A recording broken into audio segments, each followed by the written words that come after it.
Kejadian 30. Ketika dilihat Rahel bahwa ia tidak melahirkan anak bagi Yakub, cemburulah ia kepada kakaknya itu, lalu berkata kepada Yakub, "Berikanlah kepadaku anak, kalau tidak aku akan mati." Maka bangkitlah amarah Yakub terhadap Rahel, dan ia berkata, "Akukah pengganti Allah yang telah menghalangi engkau mengandung?" Kata Rahel, "Ini Bilha, budakku perempuan, hampirilah dia, supaya ia melahirkan anak di pangkuanku, dan supaya oleh dia aku pun mempunyai keturunan." Maka diberikannya Bilha budaknya itu kepada Yakub menjadi istrinya, dan Yakub menghampiri budak itu. Bilha mengandung lalu melahirkan seorang anak laki-laki bagi Yakub.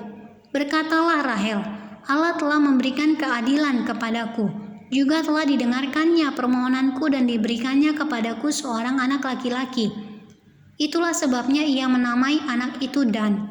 Mengandung pulalah Bilha, budak perempuan Rahel, lalu melahirkan anak laki-laki yang kedua bagi Yakub.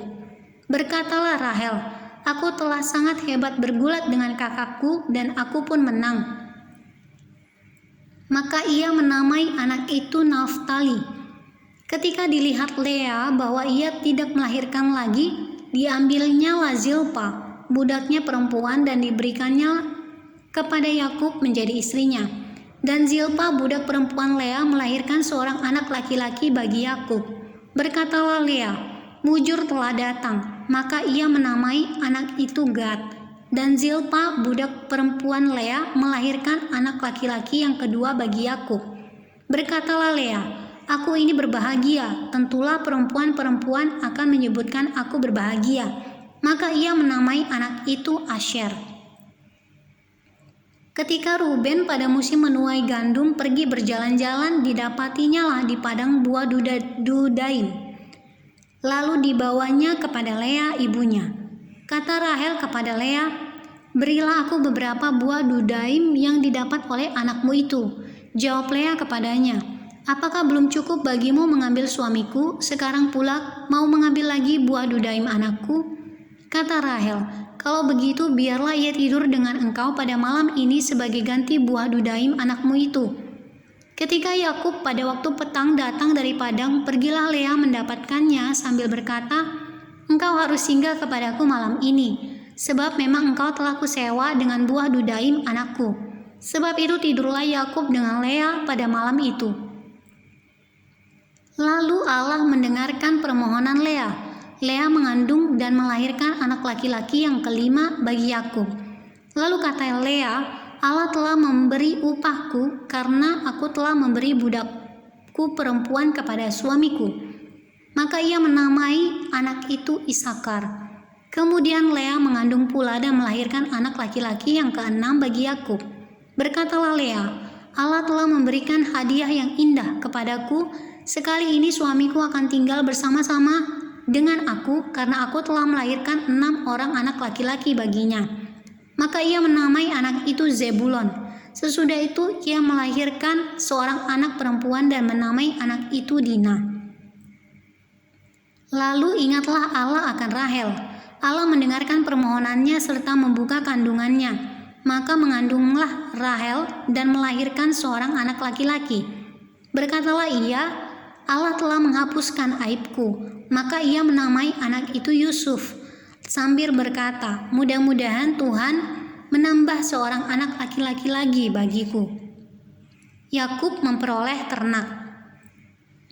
Setelah Rahel melahirkan Yusuf, berkatalah Yakub kepada Laban, "Izinkanlah aku pergi supaya aku pulang ke tempat kelahiranku dan ke negeriku.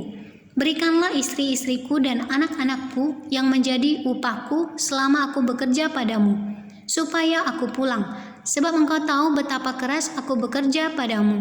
Tetapi Laban berkata kepadanya, "Sekiranya aku mendapat kasihmu, telah nyata kepadaku bahwa Tuhan memberkati aku karena engkau. Lagi katanya, tentukanlah upahmu yang harus kubayar, maka aku akan memberikannya." Sahut Yakub kepadanya, "Engkau sendiri tahu bagaimana aku bekerja padamu, dan bagaimana keadaan ternakmu dalam penjagaanku. Sebab harta milikmu tidak begitu banyak sebelum aku datang, tetapi sekarang telah berkembang dengan sangat.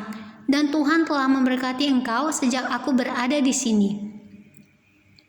Jadi bilakah dapat aku bekerja untuk rumah tanggaku sendiri?" Kata Laban, "Apakah yang harus kuberikan kepadamu?" Jawab Yakub, "Tidak usah kau berikan apa-apa kepadaku. Aku mau lagi menggembalakan kambing dombamu dan menjaganya, asal engkau mengizinkan hal ini kepadaku. Hari ini aku akan lewat dari tengah-tengah segala kambing dombamu dan akan mengasingkan dari situ setiap binatang yang berbintik-bintik dan berbelang-belang, segala domba yang hitam dan segala kambing yang berbelang-belang dan berbintik-bintik, itulah upahku. Dan kejujuranku akan terbukti di kemudian hari. Apabila engkau datang memeriksa upahku, segala yang tidak berbintik-bintik atau berbelang-belang di antara kambing-kambing dan yang tidak hitam di antara domba-domba, anggaplah itu tercuri olehku." Kemudian kata Laban, "Baik, jadilah seperti perkataanmu itu." Lalu diasingkannya lah pada hari itu kambing-kambing jantan yang bercoreng-coreng dan berbelang-belang, dan segala kambing yang berbintik-bintik dan berbelang-belang, segala yang ada warna putih pada badannya, serta segala yang hitam di antara domba-domba.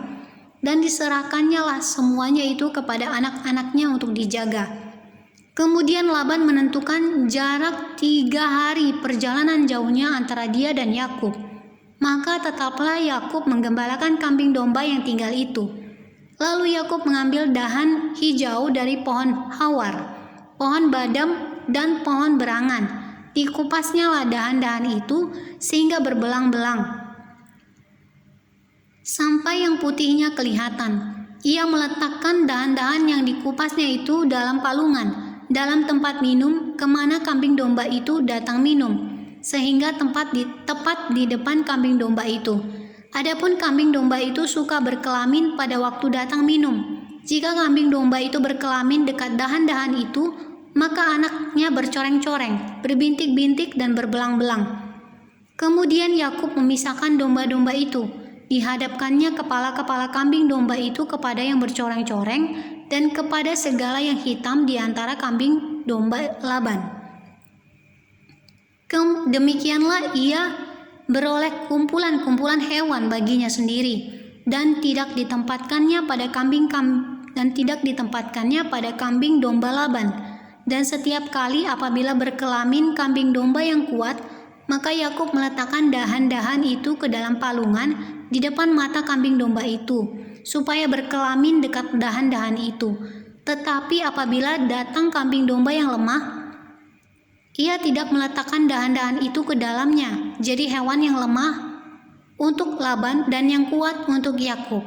Maka sangatlah bertambah-tambah harta Yakub, dan ia mempunyai banyak kambing domba, budak perempuan dan laki-laki, unta dan keledai.